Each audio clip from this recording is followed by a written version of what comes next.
உங்களுக்கான இன்றைய பிரபஞ்ச வார்த்தை.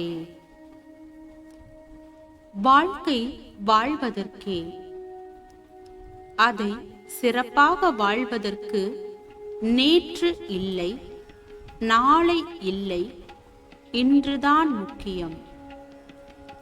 இன்று முதல் ஒவ்வொரு மனிதனும் ஆரோக்கிய எண்ணத்தின் பலனை அறிந்து கொண்டு வாழ்க்கையை தனக்கும் குடும்பத்திற்கும் சமுதாயத்திற்கும் பெருமை சேர்க்கும் விதமாக அமைத்துக் கொள்வதற்கு முயற்சிகள் மேற்கொண்டு வெற்றி பெற வேண்டும். சிந்தனை செய் மனமே, வாழ்க்கையை வண்ணமயமாக மாற்றும் சக்தி உன்னிடம் அல்லவா பிறக்கின்றது. சிந்தித்து செயல்படுங்கள். வாழ்க வளமுடன்.